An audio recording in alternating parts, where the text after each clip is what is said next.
Coming up next on Arizona Horizon, Medicaid expansion remains in limbo. We'll check on that in our weekly legislative update with the Arizona Capital Times. Also tonight, we'll learn about biomimicry, which looks at nature for ways to improve technology. And an upstart high-tech company based in Surprise is developing wireless fiber-like speeds without the fiber.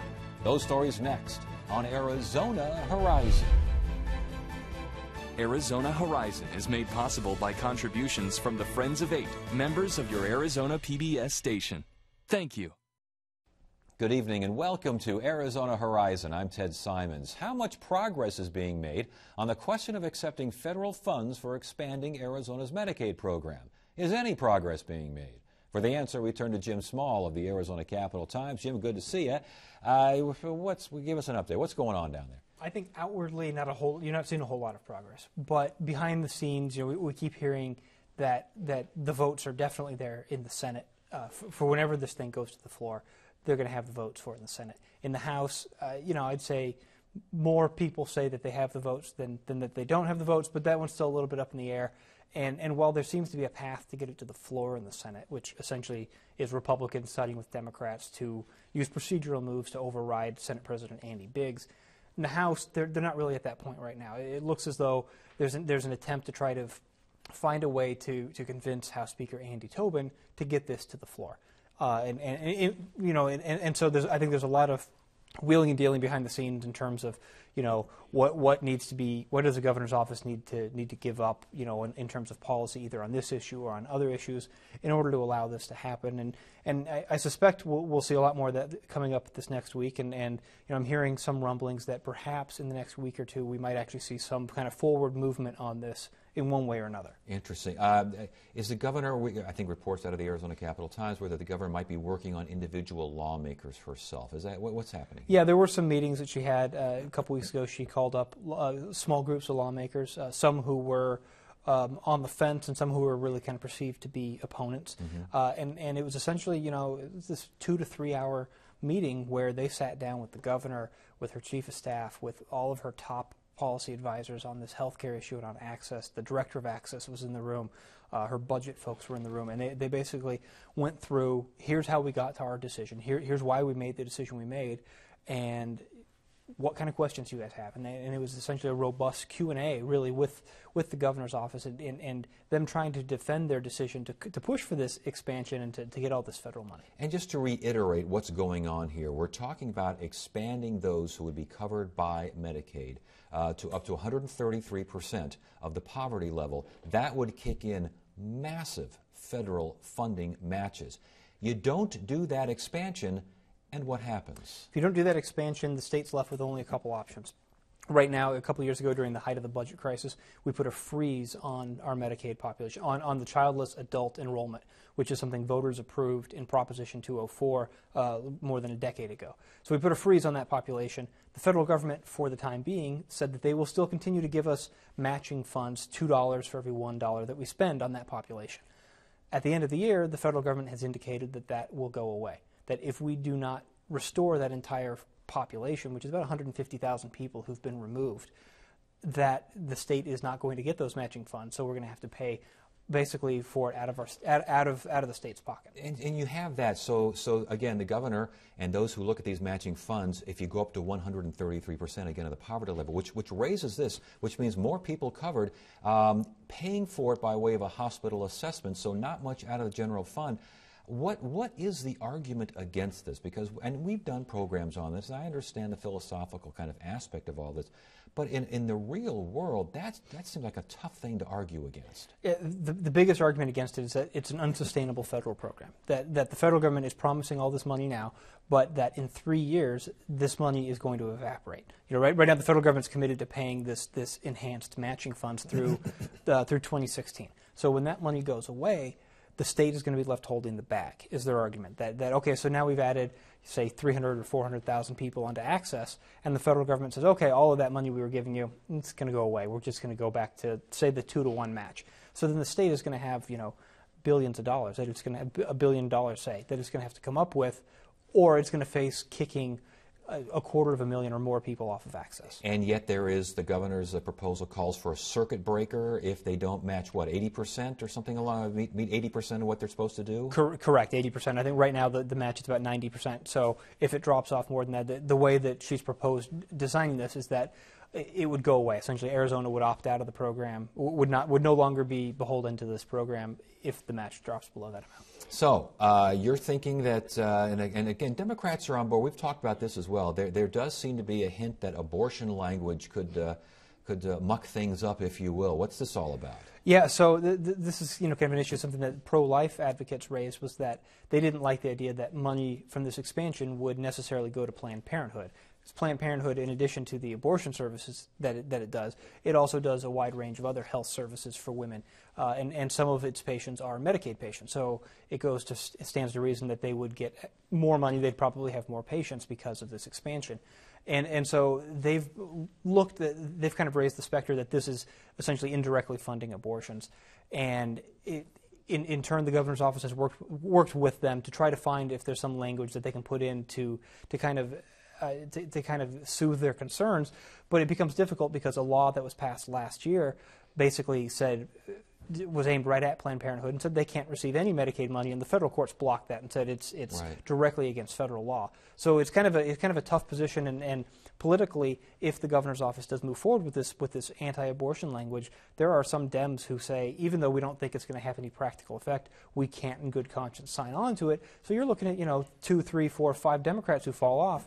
When you're talking these kind of narrow margins that the governor's office needs to get Indeed. on this bill, that becomes a problem. The goalposts move again. Hey, before you go, a judge ruled on Tohono O'odham, the casino, and that unincorporated land out there in Glendale, and once again we have a court ruling that seems to side with the tribe that it's okay to build the casino. Yeah, and you're right. I mean, this is not the first time this has happened, but this is yet another ruling where the courts have said that according to the federal law, the way that this is set up and the way that the Arizona's gaming compact was set up, that the tribe can use this land for a casino, even though it wasn't tribal land when the gaming compact was passed back in 2000. And basically, what the state and 2 other tribes are arguing is that there was an agreement. We won't build any more of these things in the Phoenix metro area.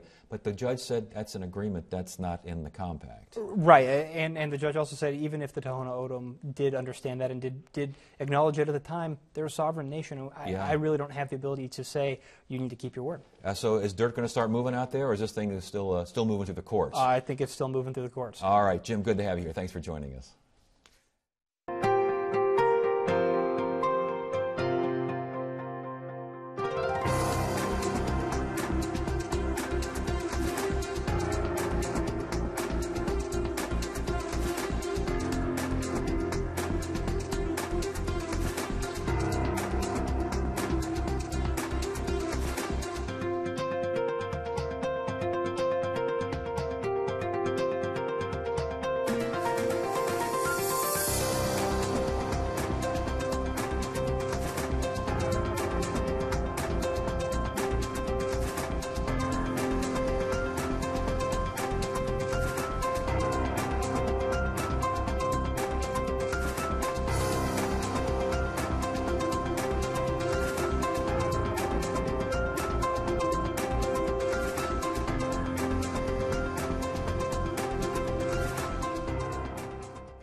Biomimicry is an emerging discipline that looks at nature to inspire technological innovation.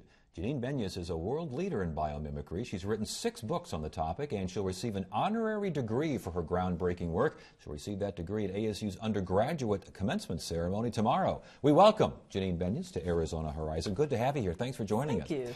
Give me a better definition of biomimicry. You got it. It's innovation inspired by nature. It's a new field in which biologists sit with the people who make our world. Like sit with an engineer, for instance.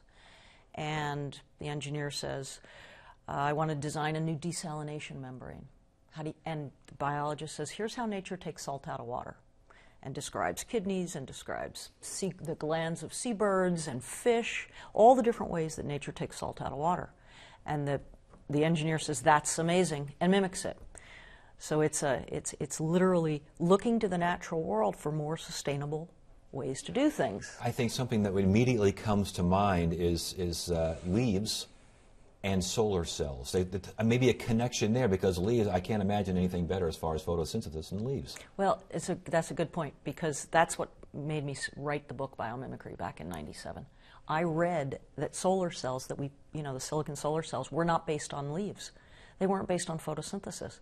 That seemed crazy to me. For 3.8 billion years, life's been perfecting that. Right. Now, actually the first chapter in the book is on research at Arizona State University, where they're consciously trying to emulate photosynthesis in order to create real solar cells that can actually go all the way and take sunlight and turn it into fuel, say.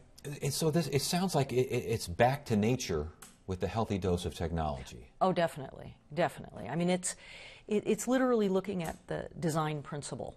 So, for instance, we've got problems with bacterial resistance, right? Superbugs in hospitals. Yes. The Galapagos shark, you look in the natural world, you find this shark in the Galapagos that has no bacteria on its surface. You look at it, and you say, how's that working? It's not chemical. It's actually a structure on its skin. So now there's a company making these nano ridges in sort of a contact paper for hospital railings and doorknobs that repels bacteria. It's just uncomfortable for them. Now, they don't harvest the shark or make it out of shark skin. They literally just take the blueprint and make it out of whatever material we need to use. Maybe as a launch in a way to address that particular issue. You could probably get as close to the original as you can, though. I mean, if Well, that's the key thing. I mean, the trick is, if you take biomimicry beyond form, then you start to say, how does biomimicry manufacture? How does nature manufacture? Yes. And chemically, it's very different than what we do. If a spider makes a web, a silk, very, very high-tech material, it doesn't heat it up. It doesn't put it in toxic solvents. It does chemistry at low temps and in water. And so the chemistry, how you make it, if you get as close as that, you get a miracle material, but you also save all of those toxins and all that energy. Is biomimicry more research in academia now as opposed to practical use? So where does that dynamic stand? I've watched it. I've been following the field since the book came out in after I've been following it since '90. And what's happened is it was mostly in academia when I wrote the book. Mm-hmm. And it has jumped now to industry. After I wrote the book, the phone started ringing. And it was GE and Boeing and Procter & Gamble and people who make our world calling saying, can you bring some biologists over? And so we started a company called Biomimicry 3.8 for 3.8 billion years of experience. And we now we have consulting biologists who sit with industry. So it's very much moved now, and biomimetic products are doubling every year. Wow. Now. When a GE and a Boeing or a General Mills, when they do call, what do they want to know? Yeah, well, I'll tell you, they have us come in, we sign a non-disclosure agreement because they basically tell us, look, there's some very toxic things we're doing. This is where we want to change. We want to become more sustainable in this particular area. Mm-hmm. Can you help us? And so they might ask, how does nature repel water without using Teflon? How does nature do fire retardancy without using brominated compounds? How does nature create color without toxic pigments? And the color one is great because it's butterflies, morpho butterflies. Yeah. And peacocks. Yeah. There's only the color brown in a peacock. Wow. All of those colors are created through through transparent layers of keratin, like your fingernails, that play with light. The light goes through and it bounces back because of the structure to create blue or yellow or green. It's 4 times brighter than pigment and it never fades. So companies like Sherwin-Williams are looking at this and saying, maybe we won't use pigments. Maybe we'll use transparent layers. Maybe your next car will have transparent layers on it that create whatever color you want. It sounds a little bit like herbal medicine, or like taking ancient ideas and bringing them to modernity and saying, there's some ideas there that actually can work. Maybe not, in a strict form, but pay attention because there's something there. Well, here's the deal. These technologies evolved in the same context as we have now, which is organisms don't have much energy to work with, so they're really low energy. They have to use local materials. They can't use toxins, right? Because they'll destroy their habitat. So at a time when we're actually trying to do things in ways that don't degrade the planet, the best source of ideas are systems that have evolved over long periods of time to actually, enhance the places they live. When you wrote the book, 97, you said 98, 97? 97, yeah. Were you at X in this, and are now you at Y? I mean, what has changed? You kind of referred to that a little bit earlier. But I want to know more about, because 97 was quite a while ago, Yes. and this sounds like something that could be changing quickly. Oh, it's really an amazing thing. It's been, I won the National Design Award this year at the Smithsonian and what it was. I won the design award that says this has a paradigm shifting effect on all design, and that means architecture, landscape architecture, industrial product design. This idea among the people who make our world, the chemists and the engineers and the architects, has taken off to the point where most companies today are looking at their innovation, their design tables, and saying, we need a biologist there. It's gotten that. Wow. It's gotten that much of a methodology. Our company started a long time ago, and we realized, wow, here's this emerging discipline. And our goal was to have a biologist at every design table. And that's starting to happen. So with that in mind, what's next for biomimicry? What can we look for as far as the frontier is concerned? I really think that two things. I think that biomimicry is going to be very helpful in taking carbon dioxide, which we have a lot of right now, and turning that into stuff. That's what, plants take CO2 and turn it into sugars and starches. I think CO2, it's already being used people are capturing CO2 from smokestacks using the recipe from the coral reef, from corals, right, to create a concrete that sequesters CO2.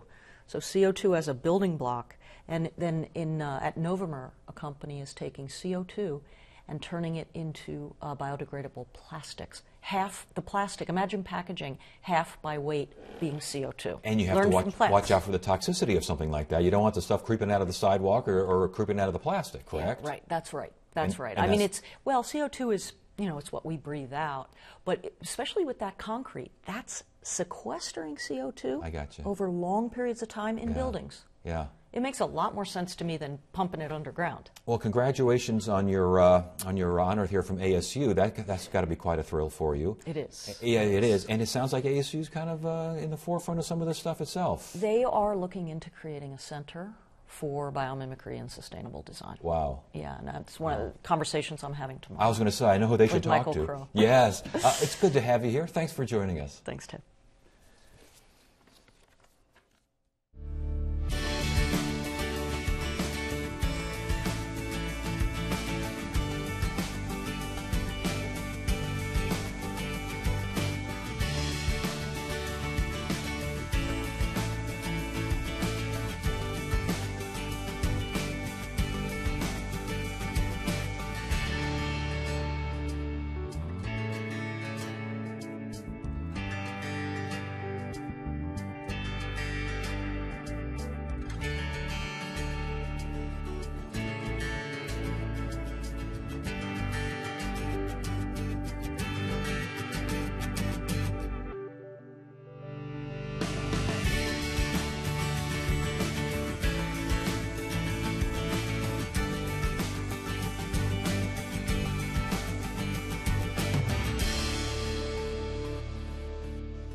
Tonight's focus on Arizona technology and innovation looks at Athena Wireless, a manufacturer of high-capacity wireless connectivity systems.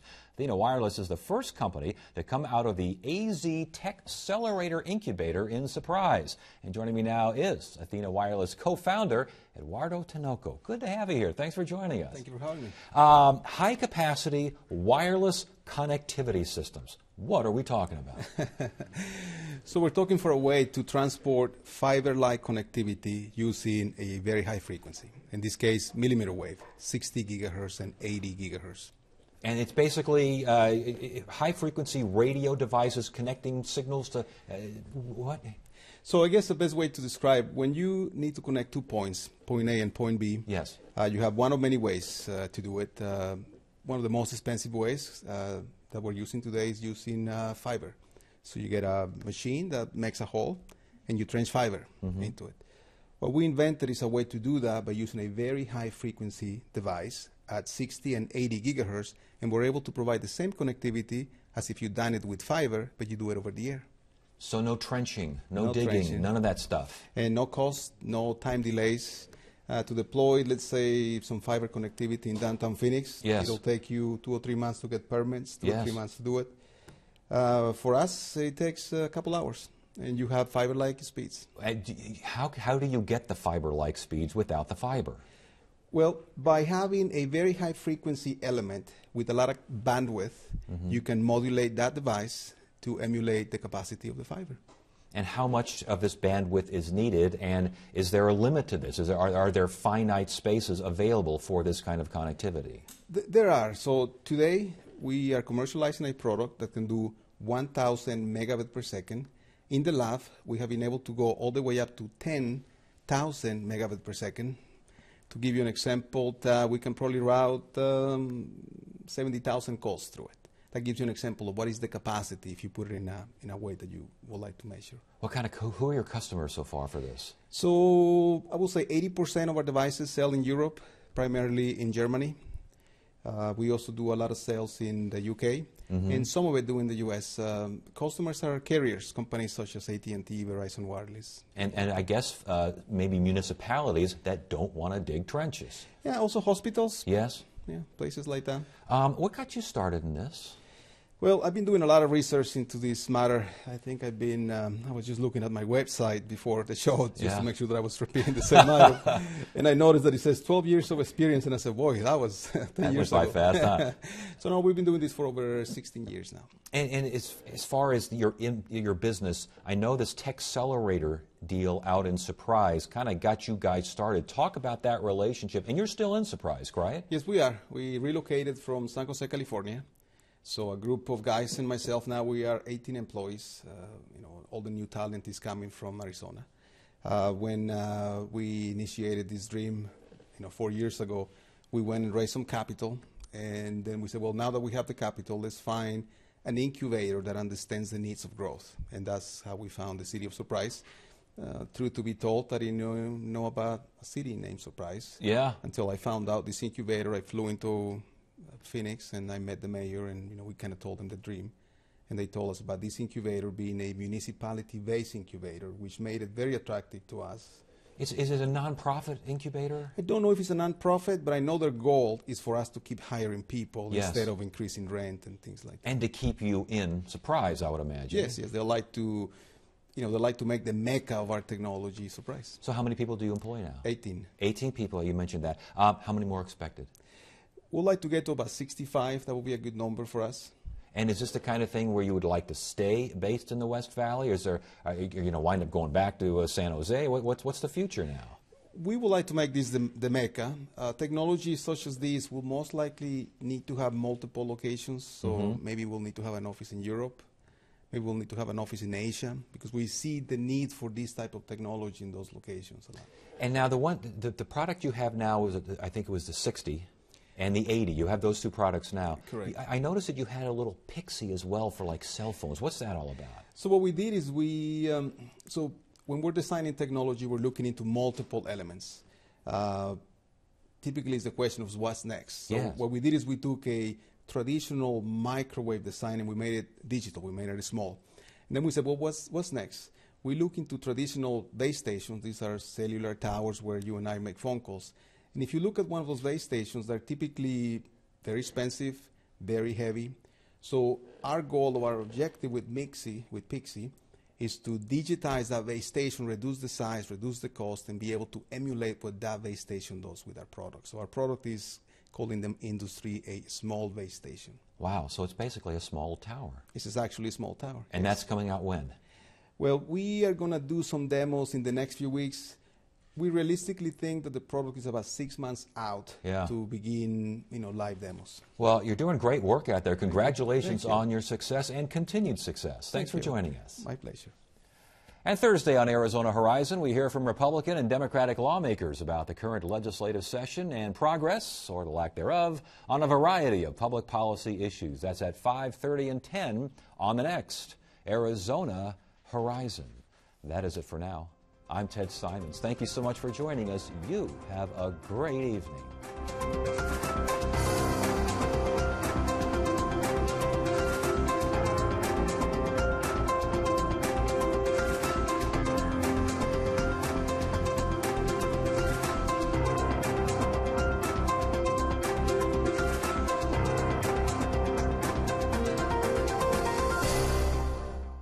Arizona Horizon is made possible by contributions from the Friends of Eight, members of your Arizona PBS station.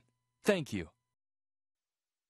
Support for Arizona technology and innovation on Horizon comes from Intel, helping to transform the lives of millions through education, working with countries, communities, and schools worldwide to bring the resources and solutions needed for advancing education. For information, Intel.com.